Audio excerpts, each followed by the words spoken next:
फतूर इश्क एपिसोड 34। गोलियां हवा को चीर रही थी और महानूर की चीखें सुल्तान के कहकों के साथ पूरी स्ट्रीट में गूंज रही थी। तभी रोड के दूसरे कोने से एक ब्लैक स्पोर्ट कार दीवानगी की हद तक स्पीड में इनकी जानिब आती दिखाई दी। Matte black body, dark tinted glass और बोनट के आगे चमकता सिल्वर जैगवार। दूर से आती वो कार बिल्कुल किसी शिकार पर झपटने वाले जंगल के दरिंदे जैसी लग रही थी। यहाँ की नज़र जैसे ही उस गाड़ी पर पड़ी, उसकी आंखों में उम्मीद की चमक आई। कार की रफ्तार इतनी खतरनाक थी कि रोड पर चलती गाड़ियां तक साइड लेने पर मजबूर हो गई थी, और अगले ही सेकंड उसने अपनी ब्लैक स्पोर्ट कार सीधा सुल्तान वाली बाइक में दे मारी। बाइक हवा में उछलकर रोड पर घसीटती चली गई। सुल्तान तो दूर जाकर सड़क पर लड़क गया, जबकि महानूर दूसरी तरफ जा गिरी। नूर, यहाँ फौरन से इसकी जानिब भागा। कार का दरवाजा खुला और कयान धीरे से बाहर निकला। उसने निहायत ही सुकून से सिगरेट सुलगाई। वाइट शर्ट के स्लीव्स कोहनियों तक मोड़े हुए थे। बाजुओं की उभरी रंग बाजुओं की उभरी रगें साफ नुमायां हो रही थी। चेहरे पर वही वहशत जो सिर्फ इस वक्त होती थी जो जब इसके अंदर का जगवार जागता था। उसके सुनहरी आंखें सिर्फ अपने शिकार पर जमी थी। वो खतरनाक तासुरात लिए सुल्तान की जानिब बढ़ रहा था कि सुल्तान को बचाने के लिए गार्ड्स उसके सामने आ गए।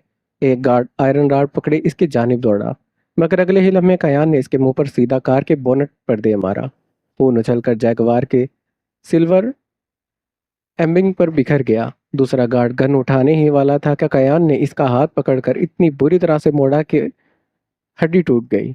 गार्ड की चीख निकल गई, लेकिन कयान रुका नहीं। उसने उसी टूटे हाथ के साथ उसकी गर्दन पकड़ी और इसका सर स्ट्रीट लाइट पोल से दे मारा। गार्ड वहीं ढह गया। सब कुछ चंद सेकंड्स में हुआ था। साद और जैन हमजा भी फायरिंग करते आगे बढ़ गए।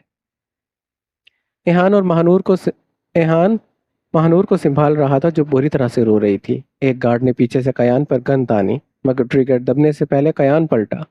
उसने हवा में इस गार्ड की कलाई पकड़कर इतनी बुरी तरह से मोड़ी कि इसकी चीख निकल गई। अगले ही सेकंड कयान ने इसकी गन झपटकर सीधा उसके मुंह में घुसा दी। गोली इसके सर के आर पार हो गई। खून कार पर छटक गया था। दो गार्ड्स एक साथ उस तरफ को दौड़े। एक ने चाकू निकाला। दो गार्ड्स एक साथ उसकी जानिब दौड़े। एक ने चाकू निकाला, दूसरे ने रॉड। मगर कयान किसी इंसान की तरह नहीं लड़ रहा था, वो शिकार कर रहा था। चाकू वाला गार्ड जैसे ही करीब आया, कयान ने उसका हाथ पकड़कर उल्टा मोड़ दिया। चाकू सीधा उसी गार्ड की गर्दन में घुस गया। गार्ड की आंखें फट गई, मगर कयान रुका नहीं। उसने उसी चाकू को घुमाकर इसके कंधे तक को चीर दिया। दूसरा गार्ड दूसरा गार्ड राड लेकर इसके सर पर वार करने आया, मगर कयान की आंखों की वहशत देखकर उसकी हिम्मत टूट गई। वो राड वहीं फेंक कर पीछे हटा। सामने खड़े गार्ड्स के चेहरे पर पहली बार डर सामने खड़े गार्ड का चेहरा पहली बार डर से सफ़ेद होने लगा। ये आदमी पागल है, किसी गार्ड ने लरजती आवाज में कहा। कयान धीरे धीरे सुल्तान की जानिब बढ़ा। सुल्तान रोड पर गिरा हुआ हंस रहा था। उसके चेहरे पर खून फैला था, मगर उसकी आंखों में अभी वही पागलपन नाच रहा था। कयान ने इसके बाल मुट्ठियों में भरे और सीधा इसका मुंह सड़क पर घसीटने लगा। सड़क से रगड़ खाकर सुल्तान की जिल्द उतरने लगी, जिससे खून निकल रहा था। दर्द से सुल्तान की चीखें निकल रही थी, मगर अब गार्ड में इतनी हिम्मत नहीं बची थी कि उसकी हिफाजत कर सके। कयान ने उसका सर पकड़कर सीधा एक कार के शीशे में दे मारा। गिलास टूटकर हर तरफ बिखर गया। सुल्तान बुरी तरह से रो रहा था। कयान ने पास पड़ी हैवी आयरन रॉड उठाई और पूरी कुव्वत से इसके सर पर दे मारा। सुल्तान के मुंह से खून निकला। भाई! एहान फौरन से महानूर को छोड़कर इसकी जानिब भागा और इसका हाथ पकड़ लिया। इसके बाप को यह ना लगे कि आपने किसी नफसियाती मरीज को कमज़ोर हालत में मारा है। एहान ने धीमी आवाज़ में कहा। मैं इतना बुज़दिल नहीं हूँ, इसलिए छोड़ रहा हूँ इसे। कयान भी सपाट लहजे में जख्मी हालत में पड़े गार्ड की जानिब देखकर बोलने लगा। फिर धीरे धीरे मुड़कर महानूर की जानिब आया। उसके चेहरे की वहशत एक पल में नरमी में बदल गई। तुम ठीक हो मून? उसने निहायत ही धीमी आवाज़ में पूछा। बस इतना सुनना था कि महानूर खुद पर जब्त खो बैठी। वो फूट फूट कर रोती सीधा उसके सीने से जा लगी। रईस, खालिद पाशा और हानिया बेगम उसी पुरस्रार कमरे में मौजूद थे, जहां हवा में साजिश की बू रची थी। तभी रईस के दिमाग में अचानक कुछ चमका। ये सोचते ही इसकी मूछें तले होंठ मकरू मुस्कुराए थे। कहाँ जा रहे हो रईस? हानिया बेगम ने उठते देखकर पूछा, जबकि खालिद पाशा की सवालिया निगाहें भी इसी पर जमी थी। कुछ नहीं पुपी जान, बस नूरा का पता लगाने का एक आइडिया आया है, इसी पर अमल करने जा रहा हूँ, वो पुरसुकून लहजे में कहता वहां से निकल गया। रईस के जाते ही खालिद पाशा ने धीरे से हानिया बेगम की जानिब देखा। वैसे अगर आप बुरा ना माने तो अपनी बेटी की तस्वीर दिखाइए, शायद मैं भी इसे ढूंढने में आपकी मदद कर सकूं। ना जाने क्यों उसके अंदर अनुरल को देखने का तजस्सुस हुआ था। वो समझना चाहता था कि आखिर ऐसी क्या बात है उस लड़की में जिसके लिए इतने खतरनाक लोग दीवाने हुए फिर रहे हैं। हानिया बेगम ने फौरन से हाँ में सर हिलाया और अपने हैंडबैग से फ़ोन निकाला और अनुरल की तस्वीर खोल दी। तस्वीर देखते खालिद पाशा की आंखें एक पल के लिए ठहर गई। वो वाकई ही बेहद हसीन थी। मासूमियत और कातिलाना हुस्न की अजीब इम्तजाज। उसकी आइस ब्लू आंखों में ऐसी कशिश थी जो देखने वाले को चंद लम्हों में खामोश कर दे। अब उन्हें समझ आया कि लोग इस लड़की के लिए इतने पागल क्यों हैं। वो अभी तस्वीर में खोए थे कि हानिया बेगम की आवाज़ ने उन्हें होश में लाई। जी जी हाँ, आप फिक्र मत करें। मैं और रईस मिलकर इस जानवर से आपकी बेटी को छुड़वा कर लाएंगे। वो फ़ोन वापस देने ही वाले थे कि अचानक इमेज स्लाइड हुई और स्क्रीन पर दो आइस ब्लू आंखों वाले जवान की तस्वीर उभरी। तस्वीर देखते खालिद पाशा के जबड़े तन गए थे। अर्जल। एक पल में इनके चेहरे के तासुरात बदले। वो कैसे भूल सकते थे इसी औरत के बेटे ने इनके बेटे का वो हाल किया था। उनकी आंखों में एक सर्द सी नफरत उभर आई। उधर हानिया बेगम ने फ़ोन वापस लिया और अपने बेटे की तस्वीर देखते ही फुट फुट कर रो पड़ी। खालिद पाशा एक पल को घबरा गए। अरे, अरे आपको क्या हुआ? हमने कहा ना आपकी बेटी महफूज होगी। नहीं, बात वो नहीं है। हानिया बेगम ने आंसू साफ किए। मेरा शहजादा, मेरा बेटा मुझे बहुत अजीज है, लेकिन मेरी एक गलती की वजह से वो मुझसे नाराज हो गया और अब ना जाने किस यतीम लड़की को बीवी बना कर ले आया है। पूछने पर कहता है मोहब्बत करता है। खालिद पाशा चंद लम्हे खालिद पाशा चंद लम्हों तक गहरी सोच में डूबे रहे, फिर धीरे से बोले, आपको मसला किससे है? उस लड़की से या बिना बताए शादी करने से? मेरी प्रॉब्लम मेरी प्रॉब्लम वो लड़की है। ज़ाहिर लगती है वो मुझे। बस मेरा बस चले तो मैं इसे इस दुनिया से ही गायब कर दूं। हानिया बेगम जहर भरे लहजे में बोली। खालिद पाशा हल्की सी मुस्कुराहट दबाते कुर्सी से टेक लगाकर बैठ गए। बस इतनी सी बात, आपने तो मुझे डरा ही दिया था। हानिया बेगम ने हैरत से उनकी जानिब देखा। उनकी नज़रों का मतलब समझते खालिद पाशा मजीद बोले, मेरा मतलब है उस लड़की को दुनिया से गायब करना इतना मुश्किल भी नहीं, और इस काम में मैं आपकी मदद कर सकता हूँ। हानिया बेगम के चेहरे पर फौरन घबराहट उभरी। नहीं, पहले भी मैंने ऐसी ही गलती की थी। काजिफ नाम के आदमी के साथ मिलकर महानूर नाम की लड़की को मेरे शहजादे की ज़िंदगी से हटाना चाहा, लेकिन फिर सच सामने आया और मेरा बेटा मुझसे रूठ गया। अगर इस बार भी मैंने कुछ ऐसा किया तो वो शायद मेरी शक्ल भी नहीं देखेगा। आपका नाम कहीं नहीं आएगा। खालिद पाशा ने नहायत ही संजीदगी से कहा। आप बस इतना कीजिएगा, अगर वो लड़की कभी अकेली बाहर निकले तो मुझे इन्फॉर्म कर दीजिएगा। बाकी सब मैं संभाल लूँगा। यहाँ तक कि आपकी कॉल हिस्ट्री भी डिलीट करवा दी जाएगी। किसी को आप पर शक तक नहीं होगा। लेकिन अगर अर्जल को पता चल गया तो? हानिया बेगम की आवाज़ में खौफ था।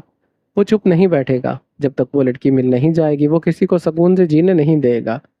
खालिद पाशा के होठों पर सर्द मुस्कुराहट उभर आई। आप टेंशन मत लें। मेरे आदमी इतने माहिर हैं कि अगर वो लड़की अर्जल के साथ भी होगी तब भी उसे ऐसे गायब करेंगे जैसे वो कभी थी ही नहीं। हानिया बेगम ने बेचैनी से अपनी उंगलियां मस ली। फिलहाल मेरे पास उसकी तस्वीर नहीं है। घर जाकर भेज दूंगी। ठीक है, खालिद पाशा ने धीरे से उठ खड़े होते कहा। फिर आप बेफिक्र रहें, आपकी हर परेशानी दूर हो जाएगी और बदले में मुझे जो चाहिए होगा वो मैं वक्त आने पर मांग लूंगा। वो इत्मीनान से कहते वहीं से निकल गए। हानिया बेगम को लगा शायद वो पैसों की बात कर रहे हैं। आखिर उनके जहन में पैसों के सिवा और आता ही क्या था। सामने अनूरल उसकी ब्लैक शर्ट पहने खड़ी थी। सिर्फ उसकी शर्ट, उसके लंबे घने बाल कमर तक रेशम की तरह बिखरे थे। कुछ लटे उसके गालों और होठों को छूती उसके हुस्न को और भी दीवाना बना रही थी। अरसम की लूज शर्ट इसके नाजुक जिस्म को आधा छुपा रही थी और आधा इसके हुस्न को और उभार रही थी। फोल्ड की हुई स्लीव्स इसकी सफ़ेद कलाइयों तक आई, जबकि शर्ट उसके घुटनों को मुश्किल से कवर कर रही थी। अरसम की निगाहें एक पल के लिए इसके चेहरे पर टिकी, फिर धीरे धीरे नीचे फिसली। उसकी सुरमई आंखों में अचानक एक गहरा नशा उभर आया।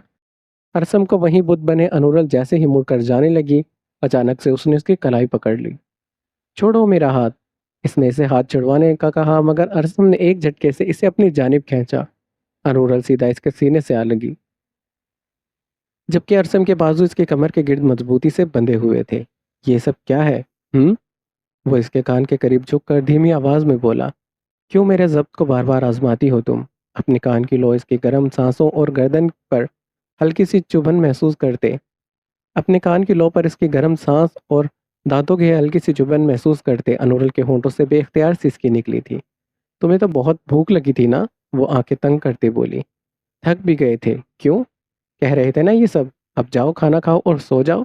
अरसम के होठों पर धीमी सी मुस्कान आई। हाँ, उसने उसके और करीब होते कहा। दोनों तुम्हारे साथ ही करना है, क्योंकि मेरी खूबसूरत बीवी मेरी भूख और थकन दोनों दूर कर देगी। उसकी मैनी के इस बात पर अनुरल का चेहरा सुर्ख हुआ था। लेकिन अब मेरा मूड नहीं है। वो इसके बाजू पर जोर से चुटकी काटकर उसे बेड पर धक्का देती खिलखिलाकर भाग गई। अनु। अरसम भी उठकर इसके पीछे भागा। पूरे घर में दोनों बच्चों की तरह भागते रहे। कभी अनुरल हंसकर कुशन उसकी जानिब फेंकती, कभी अरसम उसे पकड़ने की कोशिश करता। आखिर वो सोफे के पीछे जाकर रुक गई। दोनों तेज सांस ले रहे थे। अनु। अरसम ने अपना हाथ इसकी जानिब बढ़ाया। लास्ट टाइम कह रहा हूँ, इधर आओ मेरे पास। वो नाक चढ़ाकर दूसरी जानिब देखने लगी। अच्छा, बहुत हो गया। अरसम ने जानबूझकर संजीदगी इख्तियार की। मस्ती मजाक भागना तंग करना सब खत्म। अब आ जाओ, और वरना इस बार मैं खुद को रोकने की भरपूर कोशिश करूंगा। और जज्बात कंट्रोल करना अच्छी तरह आता है मुझे। वो जानता था इसकी ये बात अनुरल पर जरूर असर करेगी। और हुआ भी वही। जैसे ही वो मुड़कर जाने लगा, अनुरल धीरे से पीछे आकर उसकी पुष्ट से लग गई। अरसम के होठों पर बेख्तियार मुस्कुराहट उभरी। उसने फौरन से इसकी कलाई पकड़ी, उसे घुमाया और एक ही लम्हे में अपनी बाहों में उठा लिया। अरसम। अनुरल बुरी तरह से घबरा गई, मगर वो बिना कुछ कहे इसे बेडरूम में ले गया। नरमी से बेड पर लिटाकर खुद इसके ऊपर झुक गया। कुछ ही लम्हों के बाद दोनों एक दूसरे को देखते रहे। कुछ लम्हों तक दोनों एक दूसरे को देखते रहे। कमरे में फैली खामोशी में सिर्फ उनकी तेज धड़कनों की आवाज़ थी। तुम वाकई ही मेरी जान लेकर मानोगी एक दिन। अरसम धीमे लहजे में बोला और झुक कर अपनी बेड इसके गालों पर रगड़ने लगा। अनुरल को एक साथ गुदगुदी और चुभन का एहसास होने लगा। आराम से। वो इसके सीने पर हल्की सी चपत मारकर बोली। ज्यादा जंगली बनने की जरूरत नहीं है। अरसम ने आईब्रो उठाई। मैं ऐसा ही हूँ। वो इसकी कमर पर गिरफ्त मजबूत करते बोला। मैंने पहले ही वार्न किया था मुझसे दूर रहने का, तुमने मेरी बात सीरियसली नहीं ली। अब बर्दाश्त करो मुझे। कहते वो इसके कंधे से शर्ट सरकाता झुक गया और वहां अपने दांत काट दिए। अनुरल ने इसके बालों को मुट्ठी में भींचा और इसका चेहरा अपने सामने किया। इसीलिए तो मैं तुम्हें वाइल्ड बेबी बुलाती हूँ। वो धीरे से बोली। जंगली इंसान। वो भी इसके गाल पर जोर से काटने लगी। अरसम हल्की सी हंसी हंसा और इसके गाल पर अपनी नाक रगड़ते बोला। बहुत शरारती हो गई हो तुम। जाओ। वो जानबूझकर इसे तंग करते बोली। बहुत नखरे दिखा रहे थे ना। भूख लगी है, थक गया हूँ। हाँ, भूख तो लगी है बहुत ज़्यादा। अरसम इसे सर तपाऊं देखते बोला। और सामने रसमलाई मौजूद हो तो क्यों ना इसे खाया ही जाए। वो कहता इसकी थोड़ी को अपने लबों और दांतों से दबाया। अनुरल का पूरा चेहरा लाल टमाटर हो गया। अरसम। मगर वो रुकने वालों में से नहीं था। जाने अरसम। थोड़ी के बाद इसके दोनों गालों पर अपने लब और दांतों का लम्ब छोड़ता भारी आवाज में बोला। उसके जाने अरसम कहने पर अनुरल का हार्ट बीट मिस हुआ। वो बेयकीनी से इसे देखने लगी, मगर इसकी आंखों में जज्बात के ठाटे मारता समंदर देखकर वो निगाहें झुकाने पर मजबूर हो गई। वो धीरे धीरे इसकी गर्दन के करीब झुककर अपने होठों का लम्ब छोड़ना शुरू कर गया था। कभी इसकी जिल्द को नरमी से छूता, कभी अपनी बेड से इसे गुदगुदाता, कभी दांतों से काटता, कभी उसकी गर्दन में चेहरा छुपा लेता। अनुरल की सांसें धीरे धीरे बेतरतीब होने लगी। उसका एक हाथ अरसम के बालों में उलझ गया, जबकि दूसरा हाथ उसकी गर्दन के गिर्द बंध गया। अरसम भी इसके करीब अरसम भी उसके कुर्ब में खुद को खोता महसूस कर रहा था। इन्हीं मदहोश लम्हों के दरमियान अचानक से अनुरल को गर्दन पर हल्की सी चुभन महसूस हुई। सुई जैसी चुभन। इसके होंठों से सिसकी निकली। सॉरी। अरसम ने फौरन से इसी जगह नरमी से होंठ रखे। ज्यादा हर्ट तो नहीं हुआ? अनुरल ने आंखें बंद की, बस हल्का सा सर ना में हिलाया। कुछ लम्हों के बाद अरसम के चेहरे के बिल्कुल करीब हो कुछ लम्हों के बाद अरसम इसके चेहरे के बिल्कुल करीब रुक गया। उसकी सुरमई आंखों में अजीब सी गहरी उसकी सुरमई आंखों में अजीब सी गहराई उभर आई थी। पता है, वो धीरे से बोला, मैं इस दुनिया में किसी से नहीं डरता सिवाय तुम्हारे। उसकी आवाज पर अनुरल ने अपनी सुर्ख होती आइस ब्लू आंखों को धीरे से खोला और हैरानगी से उसको देखने लगी। मुझे डर लगता है तुम मेरी सबसे बड़ी कमजोरी ना बन जाओ। उसकी आवाज धीरे धीरे भर्रा गई। मुझे लगता है कि कहीं मैं तुम्हारा इतना आदी ना हो जाऊं कि तुम्हारे बगैर जीना मुश्किल लगने लगे। मुझे डर है कहीं ये पसंदीदगी, इश्क, जनून या इससे आगे ना निकल जाए। अनुरल चुपचाप उसकी बातें सुनती रही। तुम बहुत अच्छी लड़की हो अनु। समझदार हो, स्ट्रोंग हो, इंडिपेंडेंट हो। खूबसूरत तो इतनी हो कि तुम्हारा हुस्न भी तुमसे रश करे। लेकिन इन सब से बढ़कर तुम एक अच्छे दिल की मालिक हो। अल्लाह का रहम हो तुम पर। जिसकी भी जिंदगी में जाओगी उसकी जिंदगी खुशियों से भर दोगी। वो इसके माथे से अपना माथा टिकाते बोला। तुम एक हसीन ख्वाब हो और मैं एक तल्ख हकीकत। कहते कहते वो अचानक रुक गया। लेकिन मैं तुम्हारे काबिल नहीं हूँ अनु। अचानक उसकी सुरमई आंखों से आंसू निकला जो सीधा अनुरल के गाल पर गिरा। मैं नहीं जानता मैंने जिंदगी में ऐसे कौन से नेक काम किए जिसके बदले में अल्लाह पाक ने तुम्हें मेरी नसीब में बना दिया। लेकिन मैं बिल्कुल अच्छा इंसान नहीं हूँ, तुम किसी बेटर इंसान। अभी वो अपना जुमला पूरा नहीं कर पाया था कि अनुरल ने इसके लब पर भरपूर बोसा देकर इसे चुप करवा दिया। चुप, बिल्कुल चुप। आइंदा मत ऐसे अल्फाज निकालना, वरना मेरे हाथों से मार खाओगे। भूल गए हो ब्लैक बेल्ट हूं मैं। वो इसे वार्निंग देने लगी। अगर तुम मेरे काबिल नहीं होते तब भी मैं कबारी मरना पसंद करती, लेकिन तुम्हारे अलावा किसी और को नहीं सोचती। पता है मैंने बचपन से अल्लाह पाक से कभी कुछ नहीं मांगा, लेकिन जब से तुम आए हो तुम्हारे लिए सजदों में गिड़गिड़ाई हूँ। उसकी आवाज़ भर आ गई। मुझे नहीं पता क्या है, लेकिन मैं हम दोनों के बीच एक कनेक्शन महसूस करती हूँ। एक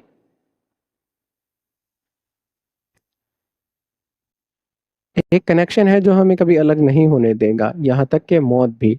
इस बार इसकी आज बिलो आंखों से आंसू निकल आए। मैं अल्लाह से यही दुआ करती हूँ कि जन्नत में भी जाऊं तो तुम्हारे साथ ही। इस बार अरसम झुका, उसके गुलाबी लबों पर गहरा बोसा दिया। जानती हो तुम्हारी मोम तुम्हारे रईस के हवाले जानती हो तुम्हारी मोम तुम्हें रईस के हवाले करने की धमकी दे रही थी। उसके लब फिर से चूमते बोला। तुमने क्या जवाब दिया? वो भी इसके लबों को चूमते पूछने लगी। मैंने कहा नानी बनने की तैयारी करे और इसके रईस को मामू बनने की। वो फिर से इसके लब को चूमते बोला। अनुरल शर्म से इसके सीने पर मुक्के मारने लगी। क्या हुआ? वो इसकी थोड़ी के नीचे तिल को चूम कर बोला। मम्मा बना दूं तुम्हें? अनुरल ने फौरन से अपना चेहरा इसकी गर्दन में छुपाया। मैं तो तैयार हूँ, वो धीमी सी आवाज में बोली। लेकिन इनका सड़ियल दामाद को बाबा नहीं बनना लेकिन उनके सड़ियल दामाद को बाबा नहीं बनना। उसे तो गुंडागर्दी और आवारागर्दी से फुर्सत ही नहीं मिलती। वो नजरें नीचे झुकाए इसके सीने पर मौजूद तिल पर अपने लब रख गई थी। और समझो पहले घूर रहा था, इस अचानक अमल पर इसके दिल पर जैसे ठंडी फुहार पड़ी। अगर मैं सच में बाबा बनने पर आ गया, वो इसके कान के करीब झुककर बोला, तो इनकी खूबसूरत बेटी शर्म से मुंह छुपाती फिरेगी। अनुरुल ने उसके बाजू पर हल्की सी मार लगाई। तो फिर कोशिश करो। उसकी मासूम सी बात पर हरसम की सांसें एक पल को अटक गई। चलो फिर बनते हैं मामा पापा। कुछ देर के बाद वो इसके माथे से माथा टिकाता बोला, जबकि इसका एक हाथ इसकी टांगों पर धीरे धीरे रेंग रहा था। अनुरल ने जवाब देने के बजाय आंखें जोर से बंद कर ली। अरसम इसके लबों पर लॉन्ग किस करते हुए झुका ही था कि अचानक से उसका फोन बज उठा। वो फौरन होश में आया और नंबर देखते ही कॉल रिसीव की। क्या? मैं अभी आता हूँ। वो फौरन से उठकर शर्ट पहनने लगा। अब कहाँ? अनुरल मुंह बनाती पूछने लगी। अनु एक इमरजेंसी है, मैं बस कुछ देर में आ जाऊंगा। लेट हो गया तो तुम सो जाना, ओके? मैं दरवाज़ा लॉक करके जा रहा हूँ, कुछ भी प्रॉब्लम हो तो मुझे फ़ोन करना। वो शर्ट के बटन्स बंद करते बोला।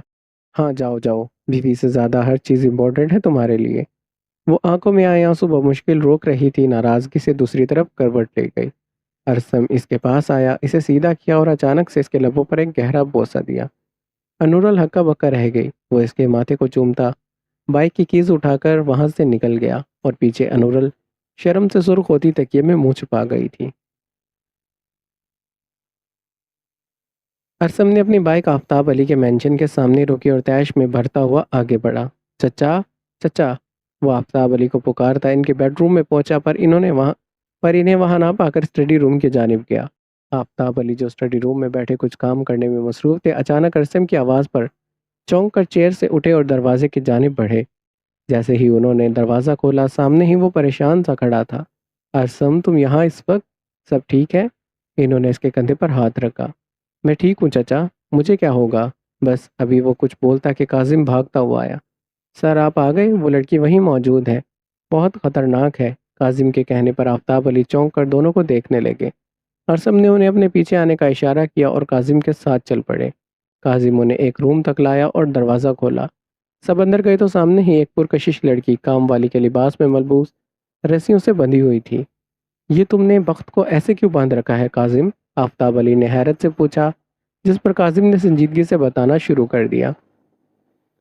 सर इसका नाम बख्त नहीं है और ये कोई मुलाजमा हरगिज़ नहीं है। ये एक प्रोफेशनल स्पाई है जो रईस के लिए काम करती है।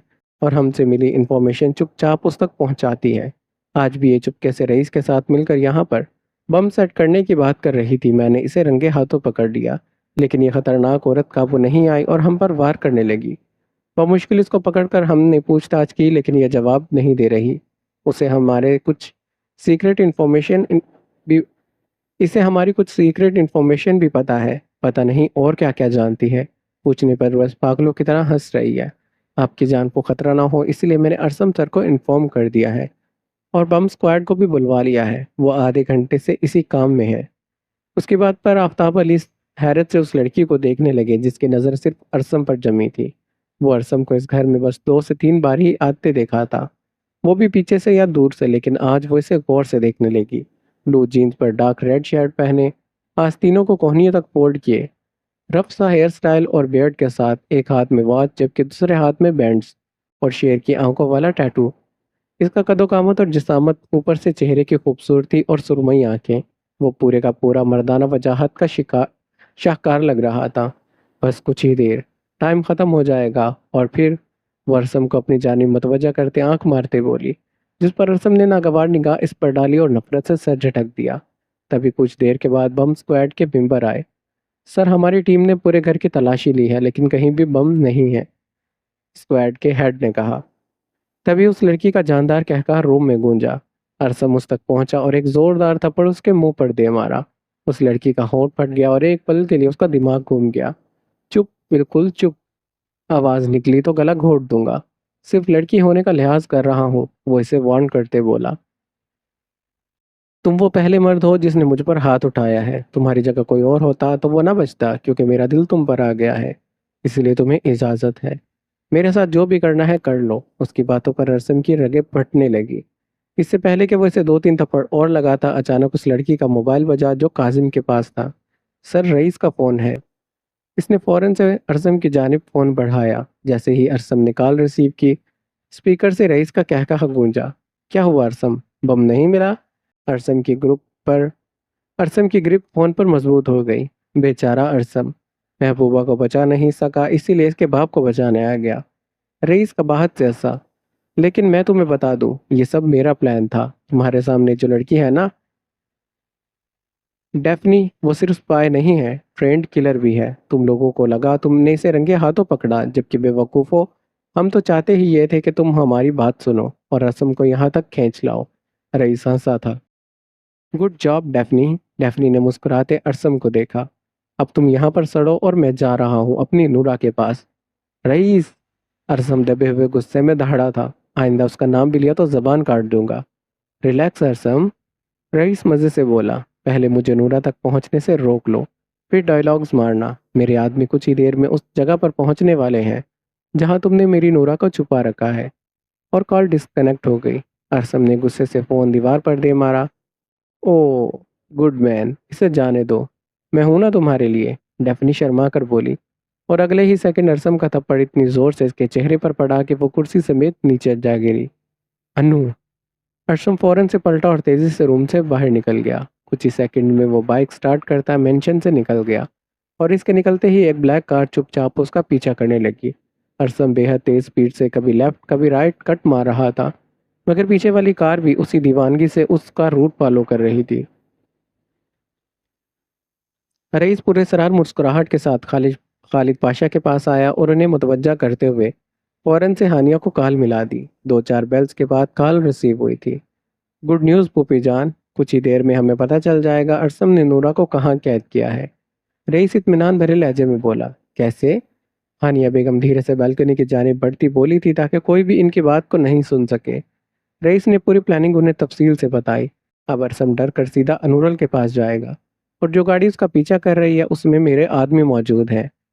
वो हाइड आउट ट्रेस कर लेंगे, फिर हमारा प्लान बी शुरू हो जाएगा। अरसम की बात पर रईस की बात पर हानिया बेगम की जान में जान आई। ठीक है रईस, सुबह बात करते हैं। मैं ज़्यादा देर यहाँ रुकी तो शाज़िम को मुझ पर शक हो जाएगा। कहते हुए उन्होंने जल्दी से कॉल कट कर दी। वाकई ही कमाल का प्लान बनाया तुमने, खालिद पाशा ने दाद देने वाले अंदाज में कहा। रईस ने होठों पर सर्द मुस्कुराहट रईस के होठों पर सर्द मुस्कुराहट उभर आई। वो बहुत चालाकी से लोकेशन छुपा रहा था, ना जाने नूरा को कहाँ कैद करके रखा था। इसीलिए मैंने उसकी कमजोरी पर वार किया। अब खुद वो हमें उस तक लेकर जाएगा। रईस ने कहका लगाया और खालिद पाशा के कहके भी साथ ही गूंजने लगे। तभी रईस का फोन बजा। अपने आदमी का नंबर देखते इसने फौरन से कॉल रिसीव की। क्या हुआ? पता चला अनूरा का। सर वो एक बहुत सुनसान गली में बाइक लेकर गया। कार अंदर नहीं जा सकती थी, इसीलिए हमारे बाइक वाले आदमी उसका पीछा करते गए। जैसे ही एग्जैक्ट लोकेशन कंफर्म हो गई हम आपको भेज देंगे। रईस के होठों पर पुरस्कार मुस्कुराहट फैल गई। कुछ ही देर के बाद उसके फोन पर लोकेशन रिसीव हुई। रईस फौरन से खालिद पाशा और अपने गार्ड को लेकर मेंशन से निकल गया। जब वो इस लोकेशन पर पहुंचे तो गली के बाहर उनके आदमी की गाड़ियां खड़ी थी, मगर अजीब बात यह थी कि वहां कोई नजर नहीं आ रहा था। रईस बार बार अपने आदमियों को कॉल कर रहा था मगर किसी ने फोन रिसीव नहीं किया। उसने फौरन से लाइव लोकेशन ट्रेस की और पैदल अंदर की जानिब बढ़ने लगा। खालिद पाशा भी उसके साथ चल दिए। रात के उस पहर गली मौत जैसी खामोश थी। सिर्फ उनके कदमों की आहट और दूर भौंकने वाले कुत्तों की आवाज़ें सुनाई दे रही थी। खालिद पाशा की नज़र बार बार इधर उधर घूम रही थी। न जाने कि उनके अंदर अनूरल को रूबरू देखने का अजीब तजस्सुस पैदा हो रहा था। जो लड़की तस्वीर में ही इतनी कयामत लग रही थी, असल में वो कितनी हसीन होगी। तभी एक छोटे से घर के सामने लोकेशन ट्रेस हुई। रईस ने फौरन से अपने आदमियों को दरवाज़ा तोड़ने का इशारा किया। ना जाने क्यों इनका दिन अचानक से बेचैन होने लगा। उसके आदमी गायब थे और अंदर क्या मिलने वाला था उसका अंदाजा तक नहीं था। और अगले ही सेकंड दरवाज़ा तोड़ दिया गया। अंदर का मंजर देखकर रईस और खालिद पाशा दोनों एक पल के लिए जम गए। नीचे उनके आदमी जख्मी और अधमरे हुए पड़े थे। किसी का चेहरा खून से भरा था, किसी की हड्डियां टूट चुकी थी। रूम के बीच में एक टेबल पर सिर्फ एक कागज रखा था। खालिद पाशा की नज़र उस पेपर पर पड़ी तो वो फौरन से उसके जानिब बढ़े और खोलकर पढ़ने लगे। कैसा लगा मेरा मजाक? तुझे लगा मैं इतना बेवकूफ़ हूँ कि तेरी चाल समझ में नहीं आ पाएगी? खुद से एक पार्टी संभाली नहीं जाती, मुल्क क्या संभालेगा? मेरी बीवी को भूल जा और अपनी डूबती सियासत को बचाने की कोशिश कर। अब से मैं तुझे सुकून से जीने नहीं दूंगा। चाहे तो कुत्ते से मदद मांग लेना जो इस वक्त मेरा खत तुझे पढ़कर सुना रहा है। और याद रख, अनु सिर्फ मेरी है। उसे भूल जाना ही तेरे लिए बेहतर होगा, वरना मैं तुझे गोली या खंजर से नहीं, खौफ से मारूंगा। खत पढ़ते पढ़ते खालिद पाशा की मुठ्ठियां भीज गई। उन्होंने धीरे से नजर उठाकर रईस को देखा। उसकी सब्ज आंखों में खून उतर आया। मगर अजीब बात यह थी कि इसके चेहरे पर कोई तासुरात नहीं थे। वो बिल्कुल खामोश था। खतरनाक हद तक खामोश। फिर बिना कुछ कहे वो धीरे से पलटा और वहां से चल दिया। फरहान को इस पल पुराने रईस की झलक दिखाई दी। वही रईस जो एक वक्त में सब पर भारी पड़ने वाला भेड़िया था। ये है मेरा गिफ्ट। ये है मेरा गिफ्ट। हेजन ने एक उंगली गिफ्ट पर और दूसरी अपने दिल के मकाम पर रखते सदमे से कहा। क्यों, आपको अपनी ड्राइंग पसंद नहीं आई? अर्जल ने बमुश्किल हंसी रोक कर पूछा था। वो वही ड्राइंग थी जो हेजन ने इसके केबिन में बैठे बैठे बनाई थी। अंटार्कटिका मॉन्स्टर और कोइन पेशेंट वाली ड्राइंग। अर्जल ने इसी को फ्रेम करवा कर बड़े ही फख्र से उसे गिफ्ट कर दिया था। ऐसी बात नहीं है सर, मुझे तो बहुत पसंद आई। हेजन जबरदस्ती मुस्कुराई थी। दिल तो कर रहा था यही फोटो फ्रेम इसके सर पर दे मारूं।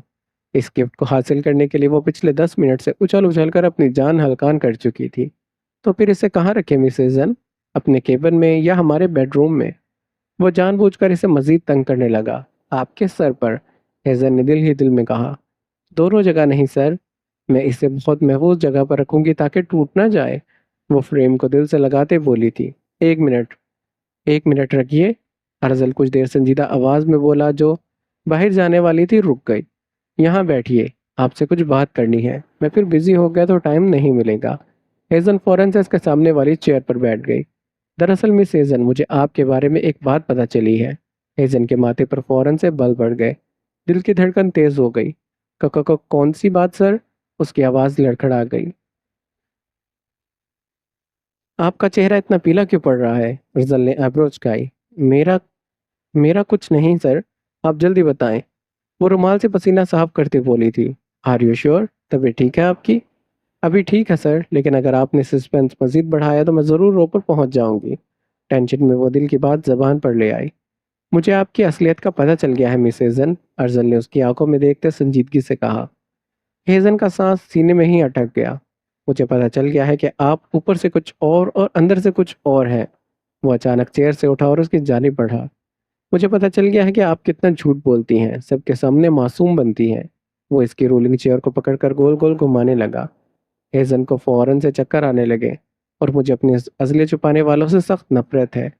वो अचानक झुक कर चेयर दोनों हाथों वो अचानक झुक कर चेयर के दोनों तरफ हाथ रखते इस पर गरजा था। हेजन की तो जान ही निकल गई। मेरे सामने बैठी आवाज में सर करती है और मेरी पीठ पीछे मुझे अकड़ू अंटार्कटिका नखरेले नवाब, मुंहफट पांडा, पेपर वेट का पहलवान और न जाने क्या कुछ कहती फिरती है। वो इसकी नाक दबाकर बोला था, लेकिन अगले ही पल अर्जुल चौंक गया। हेजन की आंखों से आंसू बहने लगे। क्या हुआ, आप रो क्यों रही हैं? उसका लहजा फौरन से नरम पड़ गया। हेजन फूट फूट कर रो पड़ी। अरे अरे, आई एम सॉरी, मैं तो बस मजाक कर रहा था। आपको हर्ट करने का कोई इरादा नहीं था। वो फौरन से घुटनों के बल इसके सामने बैठा और इसका सर अपने सीने से लगाकर चुप करवाने लगा। हेजन भी इसकी गर्दन के गिर्द बाजू डालकर मजीद रोने लगी। आपने मुझे डरा दिया, इसकी हिचकी निकली। अरे साइकोलॉजिस्ट, आप इतनी सेंसिटिव निकली। मुझे लगा था आप अपनी कैंची से जबान मुझ पर आजमाएंगी। यहाँ तो आप रो पड़ी। किसने कहा आपको ये सब? हेजन फौरन से इससे दूर हुई और आंसू साफ करते हुए आस्तीनें चढ़ाने लगी। इस बहारे की बच्ची को तो मैं छोड़ूंगी नहीं। खबरदार, अर्जल फौरन से बोला। मेरी मासूम बहन को कुछ कहा तो? उसने तो बहन होने का फर्ज निभाया और बिना कुछ छुपाए मुझे सब सच बता दिया। वरना मुझे कैसे पता चलता इस हूर जैसी लड़की की शक्ल के पीछे एक छोटी सी डायन छुपी बैठी है। वो फिर से उसको तंग करने लगा। न जाने क्यों हेजन को छेड़ते अर्जल के दिल को सुकून मिल रहा था। क्या उसने आपको ये नहीं बताया कि मैंने आपको आइस प्रिंस भी कहा था? हेजन ने दांत पीसते कहा। हाँ, बताया था। अर्जल धीरे से उसके करीब आया। आइस प्रिंस, जिसके चेहरे से नजर नहीं हटती। उसकी आवाज धीमी पड़ गई। दोनों की निगाहें टकराई। एक पल को जैसे इर्द गिर्द का एक पल को जैसे इर्द गिर्द की दुनिया सी ठहर गई। होश तब आया जब केबिन का दरवाजा नॉक हुआ। कम इन। अर्जल फौरन से सीधा हुआ। हेजन भी जल्दी से चेयर ठीक करने लगी। इजाजत मिलते खान साहब अंदर दाखिल हुए। अर्जल ने एक नज़र हेजन पर डाली, जो उन दोनों को देखकर निगाहें चुरा रही थी, और रूम से बाहर निकल गई। यहाँ पर एपिसोड ख़त्म होती है। अगर आपको एपिसोड अच्छी लगी तो वीडियो को लाइक कर दें, हमारे चैनल को सब्सक्राइब कर लें। मिलते हैं नेक्स्ट एपिसोड में। अपना ख्याल रखिएगा। अल्लाह हाफिज़।